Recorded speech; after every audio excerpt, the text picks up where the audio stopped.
Hey, welcome to 1500 ESPN.com. I'm Derek Wetmore. This is Andrew Kramer. We're going to preview the Vikings-Dolphins game in this video coming up. We're also going to talk about a lot of these things, Andrew, on the Purple podcast that we'll record immediately after pushing that button to stop this video. But first, we want to talk about this upcoming matchup, some of the things that are important. We're also going to talk about a bigger picture thing with the Vikings, namely the Pro Bowl, in what's been an otherwise disappointing season for the Vikings. Looks like they have at least a decent chance at sending a couple of players to the Pro Bowl. I think so. I think specifically Harrison Smith and Everson Griffen. We'll talk about those two guys. We'll also talk about sort of the injury report that might affect this weekend's game against the Dolphins, and some Miami connections, not only with players kind of making home in the Miami area, but also the defensive coordinator, pretty familiar with Vikings head coach Mike Zimmer. How will that impact the matchup? Let's start with the Pro Bowl, Andrew. It's kind of odd to talk about that for a team that's 6-8, and kind of, I don't know, I guess you could say underachieved based on some of their expectations. But do you think a guy like Everson Griffen and a guy like Harrison Smith are deserving of the Pro Bowl? Well, first off, I'd argue with you and say this team has overachieved based on what's happened to them. But sure. Based on the expectations, to your point of going into the season, sure. I mean, we were thinking they were going to be around a 500 team, but based on everything that's happened from Adrian Peterson to injuries to Phil Loadholt, Brandon Fusco, Kyle Rudolph, all that stuff that's been well documented, they have come out now 6-8, and that's a surprise to me. I don't think many people saw that. But safety Harrison Smith and Everson Griffen are two defenders that, to me, deserve consideration for the Pro Bowl. Now, the final fan voting was released today by the NFL, and neither player was atop the top vote getters at their position. So the fan perspective, which accounts for 1/3 of this voting process, didn't see it that way. They didn't vote for Harrison Smith or Everson Griffen too much. But it's hard to argue with a career-high 4 picks for Harrison Smith and the way he's played this year that he doesn't deserve that kind of consideration, especially after he was hurt all of last year, had to come into this offseason learning a new defensive scheme, and looks just as comfortable as he ever has in an NFL uniform.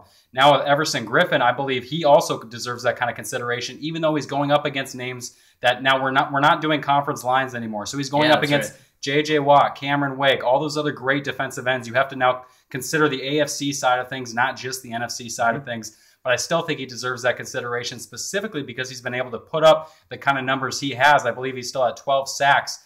When he's had to now refocus his game, focus on the running game, do things that Mike Zimmer is asking him to do. This isn't Jared Allen just gunning for the quarterback on every single snap. He's now had to account for the run game and then get after the quarterback. And now opposing offenses in these last few months have treated him like a premier defensive end. This isn't, I mean, the fans may not recognize it because he's not a household name quite yet, but opposing offenses have recognized it, and they're double teaming him on nearly every play, and that's a reason of what he's done already on the field this year. Well, that's one of the reasons I ask you, Andrew, because, we watch him each week, and you watch the film and break it down really closely. Those aren't skills that really stand out in the numbers when you say you're just looking at Smith is the same way. They're using Harrison Smith in a number of different ways that they weren't necessarily last season. They're putting him in the box in run support. They're using him over the top. And I've seen him in coverage too. Like he'll go in the slot on occasion. Yeah, he'll line up man to man. He did that a few times even on Calvin Johnson on Sunday. Xavier Rhodes wasn't always shadowing him, but the point of that was that Josh Robinson, the captain, weren't on him, and you had other guys like Harrison on him. Harrison has been a great kind of jack of all trades for Mike Zimmer, and you're right. He's been able to do so many different things for this defense, and it's really helping him grow into an all-around player. Yeah, and so that's my question is that, that probably hurts him, being able to do that stuff or going in those roles because he's not putting up the same big numbers. Eventually, he's going to grow into a household name. Eventually, it'll happen. It's just here in this third year, he's not quite like the Eric Weddle whose beard has his own Twitter account. I mean, there are just so many things that go into this aspect of it. People say it's a popularity contest. Well, it partially is. So I think some of that has to do with it. You're right. What both Griffen and Harrison Smith are asked to do doesn't necessarily help their individual statistics, so that might hurt them a little bit in this kind of process. Yeah, that's what I'll be interested to see, how the player voted and how the coaches' votes come out if either of those two guys are considered. Switch gears to the Miami Dolphins a little bit, talk about some of the familiarity there with the defense coordinator, Coyle. I understand he's got a little bit of a history with Mike Zimmer. He does, I talked with quarterback Ryan Tannehill about that today, but I want to know your perspective, from the Vikings side of things. How will that change how they're preparing on offense? Well, Mike Zimmer talked about a little bit today. I mean, he's going up against a guy that he led for 5 years at Cincinnati as his defensive backs coach. So he worked above him, told him what to do. Kevin Coyle took that from Cincinnati, brought it to Miami, where he's made a heck of a defense for himself down in Miami, led by Cameron Wake, the defensive end, who we just talked about in the Pro Bowl balloting alongside Everson Griffen. Another great defensive end that can cause headaches for a quarterback and will cause headaches for Matt Khalil on Sunday. We asked Mike Zimmer, how much does that really carry over? I mean, is there much you can really learn and take away and kind of scheme against guys that you know so well? And he said there'll be a few plays here and there where he'll see and go, I taught him that. But other than that, there's not too much. He says in the grand scheme of things, everything's so by the moment, so just kind of ad hoc, case-by-case basis on what you can do on the field. He said that really you can't try to out-scheme. He said you're wasting time if you try to out-scheme somebody you know that well, because he said from what he's learned on game days, there's not too much that goes into it. I asked Tannehill about that. I said, knowing at least some of the defensive principles, is that maybe going to help attacking this defense?